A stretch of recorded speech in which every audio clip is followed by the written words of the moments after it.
Je voulais encore vous parler de ce que Pasteur Luigi nous a partagé vendredi soir à l'étude biblique. Si vous n'avez pas eu l'occasion d'écouter ce message, je vous encourage je pense qu'il doit être sur le WhatsApp ou sur le site, je vous encourage à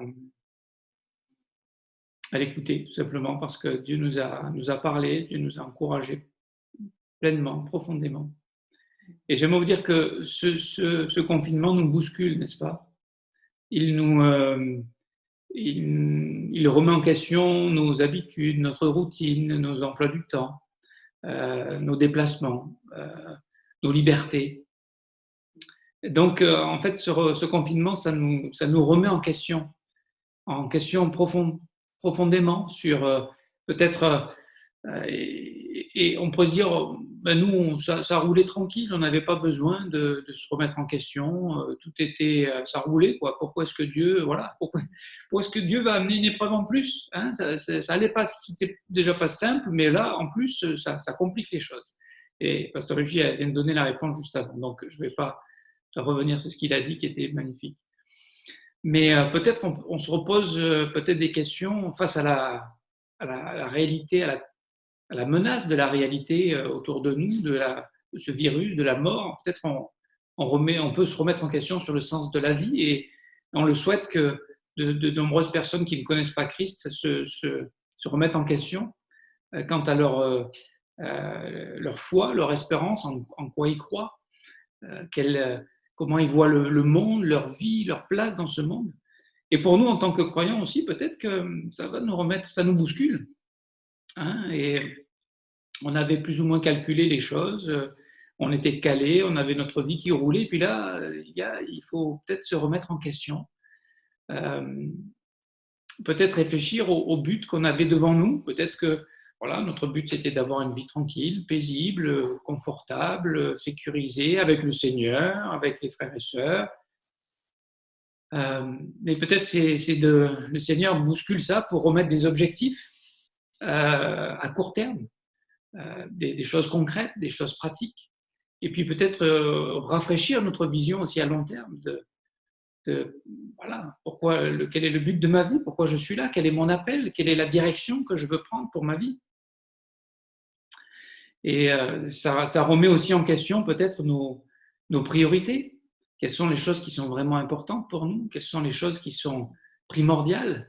Quelles sont les choses qui ne doivent pas passer en second plan?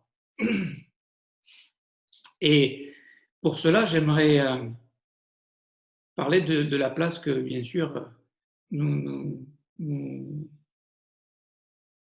nous laissons à Dieu, nous offrons à Dieu dans notre vie. Et chacun d'entre nous, je pense, on va dire qu'on veut lui laisser une bonne place, hein, la première place même, c'est le Seigneur, en fait c'est la place qu'il mérite, c'est la place que nous souhaitons lui offrir. La question c'est est-ce qu'il a réellement cette première place dans notre cœur, dans notre emploi du temps? Est-ce qu'il est le premier vers qui on se tourne dès qu'on se lève le matin? Est-ce que le premier qu'on cherche à écouter? Est-ce qu'on écoute ce qu'on a envie d'entendre ou est-ce qu'on écoute ce qu'il veut vraiment nous dire? Donc, moi, je suis assez bousculé par cette période parce que, évidemment, ça a bousculé nos emplois du temps, on ne se voit plus comme on se voyait. Donc, ça remet plein de choses en question. Mais ça ne doit pas remettre en question la chose principale. C'est notre communion avec Dieu. Et Pasteur Luigi parlait donc vendredi soir du désir que Dieu a de nous rencontrer personnellement. Et vous savez, en tant que pasteur, quand on prêche la parole de Dieu, quand on partage la parole de Dieu, ce qu'on désire, c'est encourager, exhorter, édifier, instruire dans la parole de Dieu, encourager le peuple de Dieu à lui faire confiance, n'est-ce pas? À s'approprier ses promesses, à marcher par la foi, à rencontrer Dieu. Et on essaye d'encourager les gens à s'attacher à Dieu, à s'approcher de Dieu. Et donc, on a beaucoup de choses que la parole de Dieu nous enseigne et qui est tellement riche dans tellement de domaines du domaine pratique, matériel, au domaine spirituel, philosophique, de santé, dans tous les domaines. Dieu a parlé dans sa parole.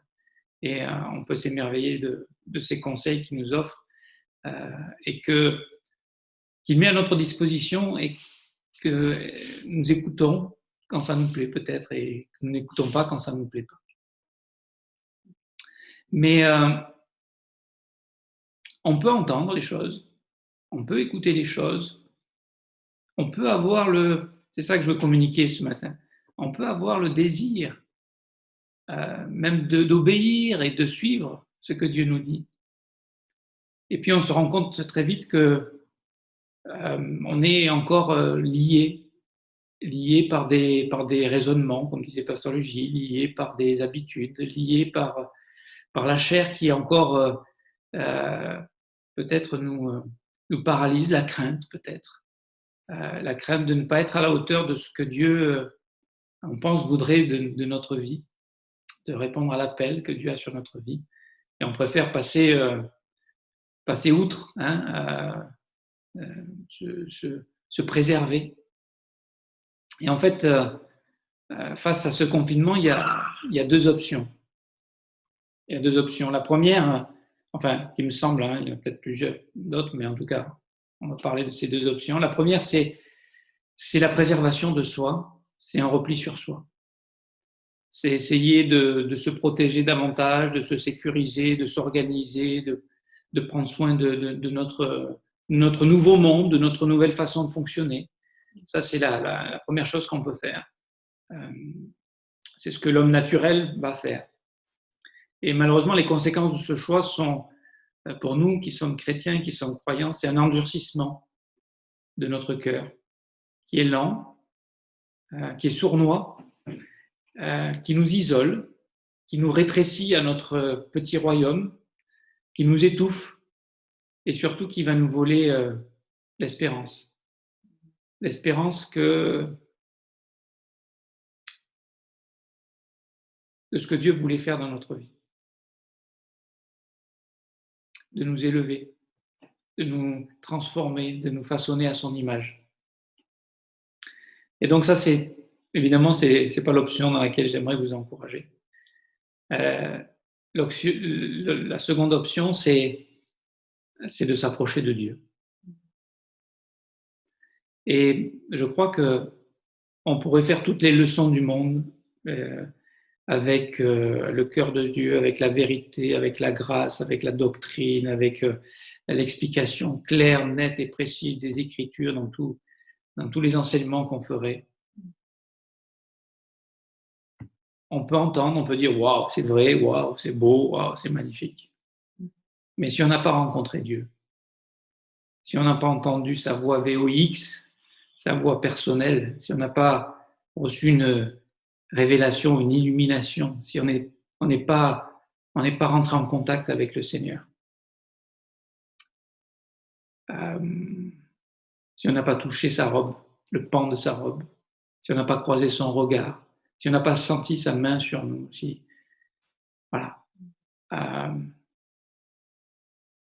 C'est là que, comment dire, c'est dans cette intimité, dans cette communion, que ce que Dieu nous dit devient nourriture pour nous, devient provision, devient profitable. Parce que ils ont entendu la bonne nouvelle, Hébreux 4.2, mais cela ne leur a servi de rien parce qu'ils n'ont pas mélangé la foi. Ils n'ont pas mélangé la foi à ce qu'ils ont entendu, ils n'ont pas cru. Et un des versets, parce que j'en ai plusieurs ce matin, mais un des versets, c'est dans Jean chapitre 4. Il parle de l'amour de Dieu. Et j'aimerais vous dire que face à tous les maux et toutes les difficultés, les mots MAUX, toutes les souffrances, toutes les questions, toutes les remises en question, peut-être ce qui nous effraie quelquefois, c'est de voir combien on est petit, on est court, on est limité, on est égoïste, on n'est pas à la hauteur peut-être de l'épreuve on voit juste notre fragilité humaine, notre incapacité. Face à la grandeur de Jésus qu'on connaît, à sa bonté, à sa générosité, à son don de... Il donne sa vie pour ceux qu'il aime. Donc, et nous, on voit combien on est peut-être limité, on a une crainte. Et cette crainte, elle est dans le cœur de tous les êtres humains. Et cette crainte, c'est de ne pas être aimé, de ne pas être accepté. Et donc, ce qu'on a besoin de comprendre, c'est que la vie chrétienne, ce n'est pas une marche pour essayer de gagner l'amour de Dieu. Parce qu'on ne pourra jamais gagner l'amour de Dieu. Personne. La vie chrétienne, c'est une marche parce qu'on a l'amour de Dieu. Parce qu'on expérimente l'amour de Dieu. Parce qu'on grandit dans l'amour de Dieu. Et cet amour, au verset 9 de 1 Jean chapitre 4, il est dit « L'amour de Dieu a été manifesté envers nous en ce que Dieu a envoyé son Fils unique dans le monde afin que nous vivions par lui. » Donc, la vie chrétienne, c'est de vivre par Jésus. C'est de vivre par cet amour. Et c'est ce qu'il dira un petit peu plus loin, je finis le verset 10, « Et cet amour consiste non point en ce que nous avons aimé Dieu, mais en ce qu'il nous a aimés et a envoyé son Fils comme victime expiatoire pour nos péchés. » Dans la relation avec Dieu, on peut dire qu'il y a un grand déséquilibre entre lui, sa personnalité, qui il est, dans son essence, dans sa nature, dans son caractère, et puis nous. Lui, il est infini, il est éternel, il est immuable. Nous, on est changeant, on est petit, on est incapable. Lui, il est saint, nous, on est pécheurs. Lui, il est parfait. Nous, on est à côté de la plaque. Et on pourrait dire c'est tellement déséquilibré la relation qu'elle est impossible finalement cette relation. Et il l'a rendue possible à cause de son amour, à cause de cet amour qui s'est manifesté par la venue de Christ, qui est venu pour justement nous restaurer, nous redonner une dignité. Et c'est la nouvelle naissance. La nouvelle naissance, c'est qu'on est devenu une nouvelle création, on a été justifié, on est pardonné, justifié, on est restauré dans notre dignité et on est aimé. Aimé. Et ça n'a pas commencé par nos efforts à essayer de devenir aimable, c'est venu tout d'en haut. Et nous, notre seule réponse, c'est de recevoir ça, c'est de croire ça. C'est de croire que peut-être après des années de vie chrétienne, peut-être on se dit, mais comment est-ce que Dieu peut m'aimer quand il y a peut-être encore des choses qui ressortent de nos vies, des réactions, des attitudes, des paroles, des craintes, de l'incrédulité, du doute, des raisonnements.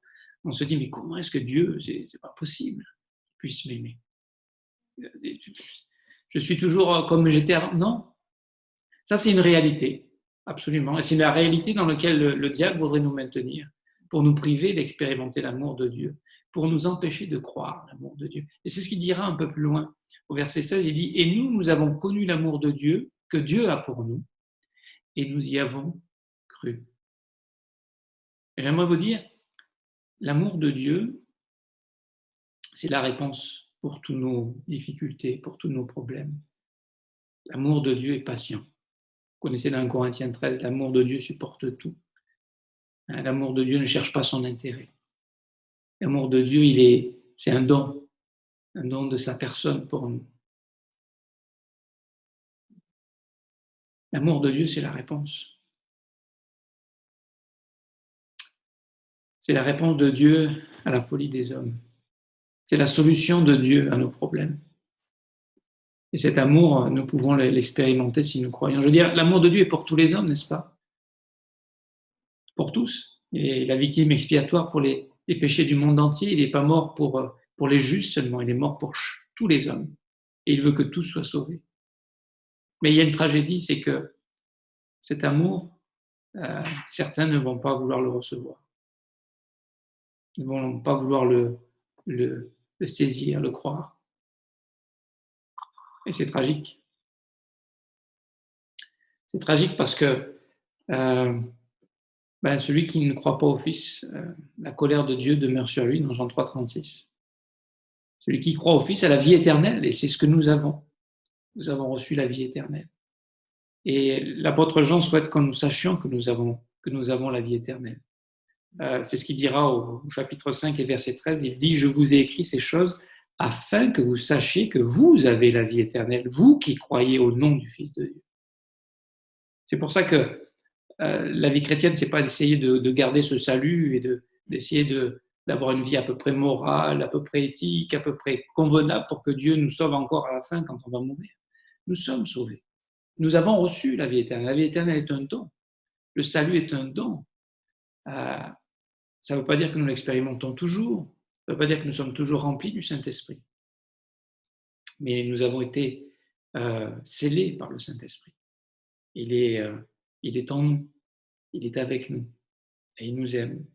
Et parmi le monde des croyants maintenant, je dirais que l'amour de Dieu, il est le même pour chacun de ses enfants. Mais certains vont s'y attacher davantage et d'autres vont peut-être le croire, voilà, mais être remplis d'autre chose que nous pouvons contrôler, toucher, maintenir, voilà, qui nous remplissent dans une vie naturelle, terrestre. Et l'objectif de Dieu, c'est de nous détacher de ce monde terrestre pour être attaché à la seule chose qui est vraiment véritable, qui est vraiment éternelle, qui ne change pas, qui est vraiment solide, qui est vraiment digne de toute notre confiance, de toute notre foi. C'est cette communion avec lui, c'est cette relation avec lui, c'est cette intimité avec lui, c'est se rencontrer avec lui. C'est entendre, pas simplement lire la Bible et avoir des leçons de la Bible, c'est avoir la parole d'un papa, de Dieu, de notre Sauveur, ses consolations, son secours, sa direction, sa sagesse dans nos situations, dans nos circonstances.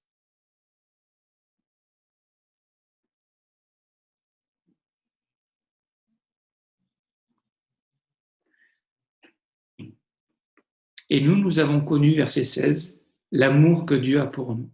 Et nous y avons cru. Dieu est amour. Et celui qui demeure dans l'amour demeure en Dieu, et Dieu demeure en lui.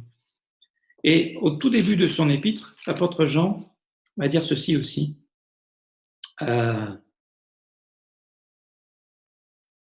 Au verset 7. Mais si nous marchons dans la lumière, comme il est lui-même dans la lumière. 1 Jean 1,7. Mais si nous marchons dans la lumière comme il est lui-même dans la lumière, nous sommes mutuellement en communion et le sang de Jésus, son Fils, nous purifie de tout péché. Et ce qui m'a interpellé, c'est nous sommes mutuellement en communion. C'est que je suis en communion avec Dieu et Dieu en communion avec moi. Et ça parle de la richesse de l'intimité à laquelle Dieu nous invite. C'est que nous sommes un membre à part du corps de Christ. Dans 1 Corinthiens chapitre 12, verset 27, dans la traduction Semeur, il est dit « Or, vous constituez ensemble un corps qui appartient au Christ. » Donc ça, c'est l'ensemble des croyants. Chaque membre associé l'un à l'autre, le corps de Christ, ça forme le corps de Christ. Et chacun de vous en particulier en est un membre. En Darby, c'est un membre en particulier, ou chacun pour sa part en second. Nous sommes un membre en particulier. Et je voulais juste nous exhorter ce matin. Pas des choses compliquées, mais de ne pas avoir peur. De ne pas avoir peur d'être transparent devant Dieu. De ne pas avoir peur au lieu de se préserver, au lieu d'essayer de se donner une image, au lieu d'essayer de s'organiser un petit monde le plus sécurisé possible, de plier le genou devant Dieu et de se prosterner devant lui et de s'humilier devant lui et de s'attendre à ce qu'il veut nous dire, à ce qu'il veut nous communiquer. Pas des leçons d'un pasteur, pas des leçons de morale, mais une parole de vie, une parole d'amour, une parole de grâce, une parole de vérité. Et Dieu nous a donné sa parole. savez, cette invitation à cette intimité, elle demeure. Jésus nous l'a rappelé en Matthieu 11, 28, il dit « Venez, venez à moi, venez, venez ». Dans Ésaïe 1, 18 aussi, « Venez, venez et plaidons ». Oui, on a peut-être des problèmes encore. Oui, peut-être on est trop court, oui, peut-être on comprend notre indignité et face à la sainteté, à la grandeur de Dieu, mais on vient. On vient à un trône de grâce, un trône de miséricorde. Il parlait de, c'est le propitiatoire, c'est là où on se rencontre, c'est là où le sang a été versé. C'est parce que le sang a été versé qu'on peut venir. C'est parce que nos péchés ont été pas simplement couverts, mais effacés qu'on peut se présenter devant Dieu. Et heureux l'homme à qui Dieu n'impute pas, on ne se souvient pas de son péché. Mes amis, l'amour de Dieu est véritable parce que nous sommes en lui et il nous voit, il nous voit selon la vérité, pas selon la réalité qui nous écrase bien souvent. Il nous voit déjà glorifiés, il nous voit déjà dans ce que nous serons pour l'éternité. Et bien sûr qu'il y a un cheminement pour nous dans notre expérience avant de grandir en maturité, en foi, en confiance. Et lorsque l'épreuve vient, au lieu de commencer à perdre les pédales, de s'affoler, de gémir, de se plaindre, de crier, de se laisser abattre et devenir déprimé totalement, si on sait saisir cet amour, si on sait entendre sa voix, si on continue de se tenir devant son trône de grâce, son siège de miséricorde, et que malgré notre indignité, on choisit de croire que Dieu m'a choisi, m'a appelé, a fait de moi un membre en particulier de son Église, qu'il a un appel sur ma vie et que je ne me laisserai pas décourager parce que les circonstances, mes manques, mes faiblesses, tout ça là, ça a été couvert par le sang de Jésus, couvert par l'œuvre accomplie à la croix. Et que maintenant, il m'aime et je suis devenu aimable. Pas que j'ai changé quelque chose en moi, que je me sois amélioré, c'est que c'est son amour qui me transforme. C'est pour ça que c'est la réponse. C'est pour ça que le diable va toujours remettre en doute ou en question le fait que Dieu nous aime véritablement. Mais Dieu, ce Dieu infini, il prend plaisir. Il prend plaisir à nous rencontrer. Il prend plaisir à avoir une communion avec nous. Comme quand il est allé visiter Abraham en Genèse 18, il a envie de discuter avec lui, il a envie de lui partager ses projets, ses plans. C'est une communion, c'est pas juste nous, on est toujours en train de demander à Dieu. C'est que Dieu a des choses à nous dire. C'est que Dieu a des projets pour nous. C'est que Dieu veut nous révéler ses voies, ses plans. Et j'aimerais vous dire que, tel que nous sommes constitués, en tout cas pour ce qui me concerne, peut-être pas vous, mais moi, si vous vous reconnaissez, ben, on sera sur la même longueur d'onde, mais souvent Dieu a des plans, Dieu a des projets, Dieu a des choses qu'il voudrait partager avec nous, nous communiquer, mais nous, on n'entend pas. Nous, on est dans nos raisonnements, dans notre logique, dans notre idée de qui est Dieu, et ces plans, non. Nous, c'est pas pour nous. Et c'est là la tragédie de l'humanité, c'est qu'on a du mal à écouter ce que Dieu a à nous dire. C'est-à-dire, on croit qu'il nous aime, d'accord, ok, mais on veut que ce soit à nos conditions. On veut que ce soit selon nous, notre idée du projet de notre vie, du plan de notre vie. Évidemment, si nous, c'était selon notre projet, il n'y aurait pas une seule épreuve dans notre vie. Il n'y aurait pas une seule souffrance dans notre vie et tout irait parfaitement bien. Il n'y aurait pas un seul, on ne ferait plus de péché, on serait parfait, voilà, tout irait très bien. On n'aurait plus besoin de la grâce. On n'aurait même plus besoin de s'approcher de Dieu parce que voilà, on serait tellement content avec nous. Et c'est pas comme ça que ça marche. C'est qu'on a besoin de la grâce. On a besoin de Dieu. La maturité, c'est pas de devenir plus fort en nous-mêmes. La maturité, c'est de dépendre de plus en plus de lui. C'est d'être conscient qu'il n'y a rien en nous. Il n'y a rien en nous d'aimable. mais il y a tout ce que Dieu est en train de mettre, tout ce que Dieu est en train de façonner, à travers justement les épreuves de la vie. Parce que quand on souffre, et c'est le pourquoi la souffrance? Ben, lorsqu'on souffre, notre attitude est différente. On n'est plus aussi orgueilleux ou arrogant ou rempli de nous-mêmes. Lorsqu'on souffre, on est, si on l'accepte, si on continue de lui faire confiance et qu'on accepte de laisser cette souffrance nous briser, eh bien, elle nous amène sur nos genoux devant le Seigneur, dans une attitude, enfin, où là on peut entendre ce qu'il a à nous dire et être prêt, pas simplement à entendre, mais à suivre ce qu'il va nous dire.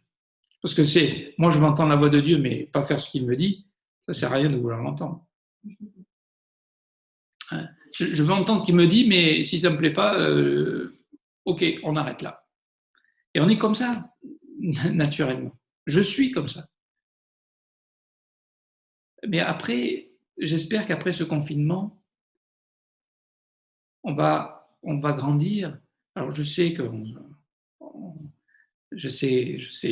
qu'on est des êtres humains, que la chair est là et que le diable est là et qu'il va essayer de nous empêcher, mais de nous ramener dans notre réalité. Mais vivons dans la vérité de l'œuvre accomplie, dans l'appel que Dieu a sur nos vies, dans l'urgence des temps que nous vivons, dans l'amour de Dieu, dans le partage de l'amour. Parce que j'aimerais vous dire, vivre dans l'amour de Dieu, si on revient dans Jean chapitre 4,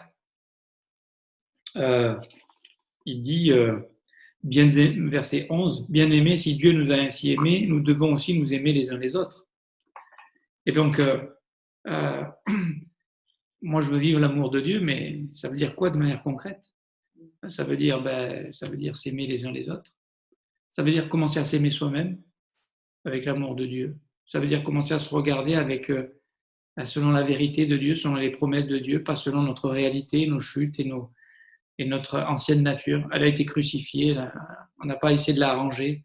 Laissons-la où elle est, dans la tombe, et vivons vraiment dans la lumière, parce que Jésus est dans la lumière. Jésus est dans la vérité. Il est la vérité. Et dans cette lumière-là, dans cette communion, si on est rempli de l'amour de Dieu, à votre avis, qu'est-ce qui va sortir de notre vie? L'amour de Dieu. L'amour de Dieu pour les autres. C'est pour ça que le corps devient tellement précieux. C'est pour ça que l'Église est tellement importante. C'est qu'on ne peut pas connaître l'amour de Dieu sans le corps de Christ. C'est impossible. Je ne dis pas que notre vie personnelle et intime devant Dieu est à négliger. Elle est essentielle. Et c'est là que je veux nous conduire ce matin. C'est que riche de cette vie avec Dieu, quand on se réunit, alors c'est le feu d'artifice. Alors c'est la communion fraternelle. On est mutuellement en communion avec lui et on est mutuellement en communion les uns avec les autres. Et ce qui nous enrichit, c'est ses promesses, c'est sa présence, c'est sa lumière, c'est ses richesses, c'est ses provisions, c'est son espérance. Et un des mots qui est revenu pendant l'étude biblique de Pasteur J, c'était dans l'arche de l'Alliance, donc qui est sous le couvercle du propitiatoire, là où le sang est versé pour le pardon des péchés. Il y avait trois choses qui étaient la loi, la vérité, la parole de Dieu, le bâton ou la verge d'Aaron qui avait fleuri. Il parle de cette vie de résurrection et de l'espérance. Vous savez, Jésus est l'espérance. Il est notre espérance. Il est le Dieu de toute espérance. Quand on arrive au bout de nous-mêmes, et c'est ça qui change tout, quand on arrive au bout de nous-mêmes, on trouve cette espérance. Et il y avait aussi la manne qui est le pain de vie, la nourriture, la parole de Dieu qui nous restaure, la parole de Dieu qui nous guérit, la parole de Dieu qui nous instruit, la parole de Dieu qui est la source de notre foi. Parce que pour croire qu'il nous aime, on a besoin de la parole de Dieu. On a besoin de l'entendre. On a besoin de le lire. On a besoin de mélanger la foi, ce qu'on lit, de la foi, ce qu'on entend. C'est que qui que vous soyez, là où vous soyez, dans votre maison, L'amour de Dieu ne peut pas être plus grand que ce qu'il est aujourd'hui envers vous. Mais est-ce que je vais le croire pour le recevoir et l'expérimenter? C'est ça la question. Et Seigneur, viens à notre secours pour que, en sortant de ce confinement, on soit plus pareil, on soit différent, on ne soit plus à courir comme ce monde court. On a trouvé ce qu'on cherchait. On a trouvé la réponse, on a trouvé le sens, on a trouvé le but. C'est Jésus, c'est le connaître. C'est savoir prendre du temps avec lui. C'est mettre la priorité, remettre les bonnes priorités à leur place, c'est savoir écouter la voix de Dieu. Et quand lui nous parle, alors on pourra obéir à ce qu'il nous dit. Pas un pasteur, pas une église, mais à Jésus-Christ. Et quand lui nous dit de prendre notre croix, on va la prendre. Pourquoi? Parce qu'il y a la motivation de l'amour qui est là. C'est que maintenant qu'on a trouvé le trésor, maintenant qu'on a la perle, maintenant qu'on a la vie, maintenant qu'on a la lumière, maintenant qu'on a la présence, maintenant qu'on est en communion mutuelle avec lui, maintenant qu'on est les serviteurs, mais les enfants, les amis de Dieu, qu'est-ce qu'on a besoin de plus? Qu'est-ce qui nous fait défaut dans nos vies? La présence de Dieu, que nous ne croyons pas, que nous n'expérimentons pas, dont nous doutons sans cesse parce que les circonstances nous explosent à la figure. La souffrance nous les remet en question, mais si Dieu est amour, pourquoi il me laisse souffrir? Pourquoi il ne règle pas ce problème? Mais regardons au but. Le but, c'est que, pourquoi est-ce que Dieu a envoyé une écharpe dans la chair à l'apôtre Paul? Pourquoi est-ce que sa vie n'était pas plus facile? Je veux dire, tout ce qu'il a vécu, vous lisez dans 2 Corinthiens chapitre 11, si vous avez un moment dans la journée, nous, même pas un centième, on voudrait de ce qu'il a vécu. Bon, c'était l'apôtre Paul, chacun a un appel en particulier, on n'est pas là pour se comparer. Mais non seulement il a vécu toutes ces persécutions, toutes ces difficultés, toutes ces souffrances, ces naufrages, ces périls, les soucis avec l'Église, mais en plus, Dieu lui a envoyé une écharpe dans la chair. Waouh! Mais ça ne suffisait pas tout ça.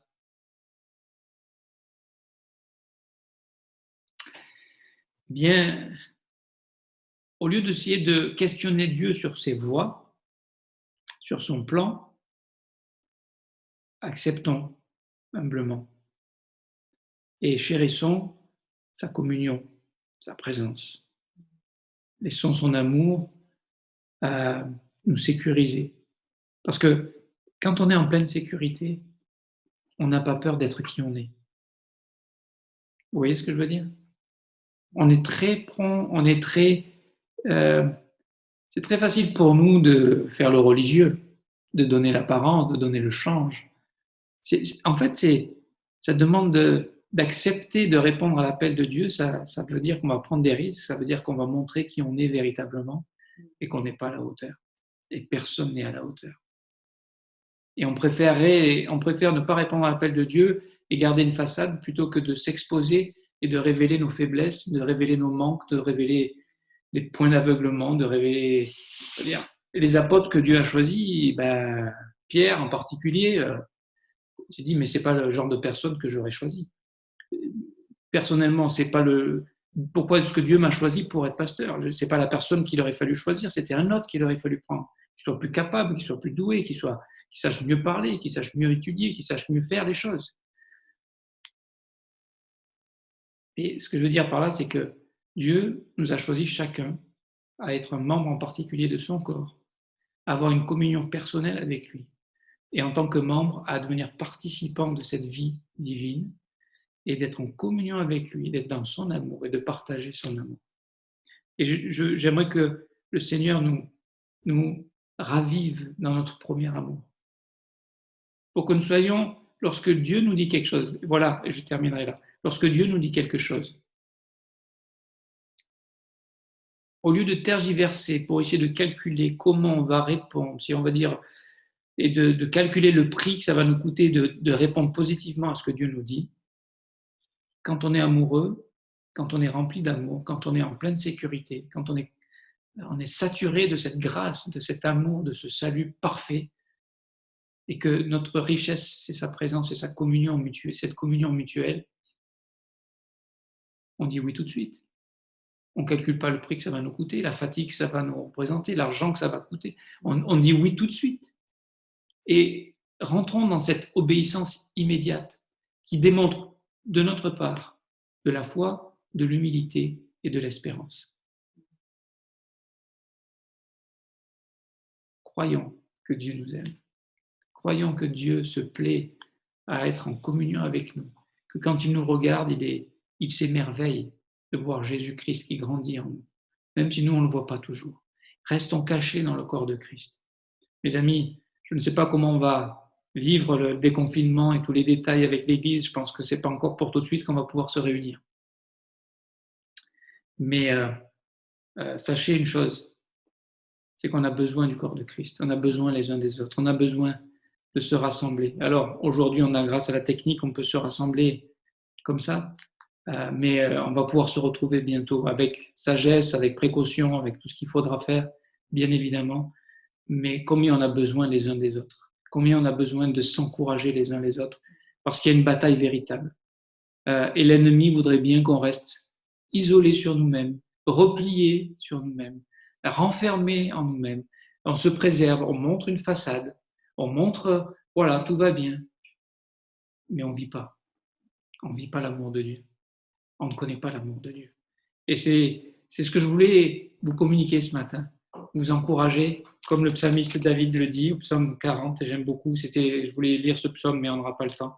Il dit « J'avais mis en l'Éternel mon espérance, et il s'est incliné vers moi. Il a écouté mes cris. Il m'a retiré de la fosse de destruction, du fond de la boue. Il a dressé mes pieds sur le roc. Il a affermi mes pas. Il a mis dans ma bouche un cantique nouveau, une louange à notre Dieu. Beaucoup l'ont vu et ont eu de la crainte et ils se sont confiés en Dieu. Que quand on sorte de ce confinement, nous ayons une louange dans notre bouche de ce que Dieu a fait. Oui, peut-être on a pleuré, oui, peut-être on a gémi, mais après l'épreuve, après la mort vient la résurrection, vient l'adoration, vient la reconnaissance, vient l'appréciation que Dieu a travaillé dans nos vies et dans nos cœurs pour nous attacher à lui. Donc, on va s'arrêter là pour ce matin. Approchons-nous de Dieu. Ne nous enfermons pas sur nous-mêmes. Rencontrons notre Seigneur. Écoutons ce qu'il a à nous dire. Et s'il nous dit une chose, suivons-le. Suivons-le. On ne risquera rien. Notre espérance ne sera pas, Proverbe 23, 18, ne sera pas déçue ou ne sera pas anéantie. Alors que dans Jérémie chapitre 7, versets 4 et 8, le peuple ils avaient mis leur espérance dans des espérances trompeuses. Mais nous, notre espérance, elle est dans la vérité. Elle est dans la voie accomplie, elle est dans la grâce de Dieu. Elle est dans son amour inconditionnel pour chacun d'entre nous. Que Dieu vous bénisse et gardons-nous en Jésus-Christ. Amen.